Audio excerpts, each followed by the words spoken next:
Som ambiente suave e introspectivo, talvez com um leve sopro de vento. Início suave, tom de conversa. E aí, pessoal?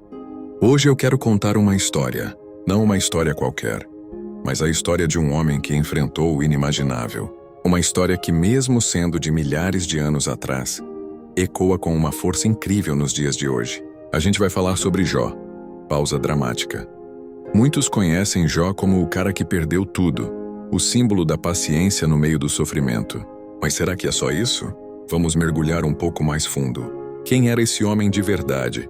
Antes de a tempestade chegar, a Bíblia nos apresenta Jó como um homem íntegro, reto, que temia a Deus e se desviava do mal. Ele vivia numa terra chamada Uz. E olha, ele não era um homem qualquer. Ele era o maior de todos os homens do Oriente. Pensa num cara bem-sucedido. Jó tinha 7 filhos, 3 filhas, possuía milhares de ovelhas, camelos, bois, jumentos, uma fortuna. Ele tinha uma família linda, era respeitado por todos na sua cidade. Era o tipo de pessoa que, quando chegava, todos se levantavam. Sua palavra tinha peso. Música muda ligeiramente, ganhando um tom mais misterioso. Mas o que realmente definia Jó não era sua riqueza. Era seu coração. Ele era profundamente devotado. A Bíblia conta que depois das festas que seus filhos davam, Jó se levantava de madrugada, oferecia sacrifícios e orava por cada um deles. Ele pensava: vai que meus filhos pecaram, vai que ofenderam a Deus em seus corações. Isso mostra o nível de cuidado, de amor e principalmente de temor a Deus que ele tinha. Ele não era só religioso por fora. Sua fé era a essência de quem ele era, e é aqui que a história toma um rumo celestial. Quase como uma cena de bastidores do universo. A gente é levado para uma cena no céu.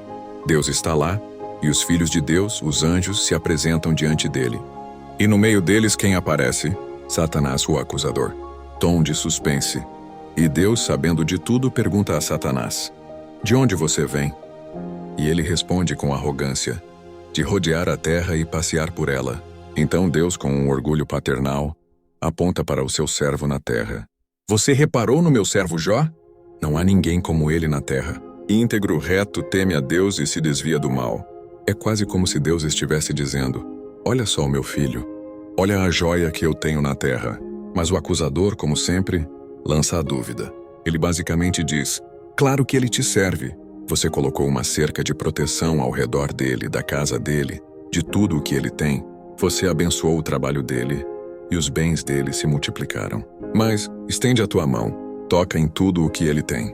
Você vai ver se ele não te amaldiçoa na tua cara. Que acusação pesada.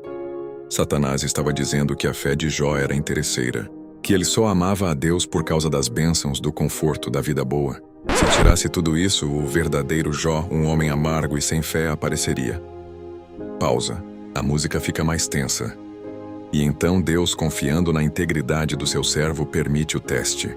Ele diz a Satanás: tudo o que ele tem está nas suas mãos. Só não estenda a mão contra ele, contra a vida dele. E assim, a permissão foi dada. O céu se fechou em silêncio, e a tempestade perfeita começou a se formar sobre a vida do homem mais justo do Oriente. Um homem que não fazia a menor ideia do diálogo celestial que tinha acabado de selar o seu destino. Ele estava prestes a entrar no maior teste de fé que um ser humano poderia suportar. Sua vida, como ele conhecia, estava a segundos de ser completamente aniquilada. Som de vento aumenta, depois corta para o silêncio. A história de Jó não começa na perda.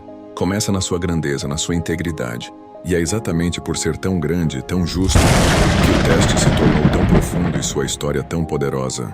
No próximo vídeo, a gente vai ver o chão se abrindo sob os pés de Jó e como ele reagiu quando o inimaginável aconteceu.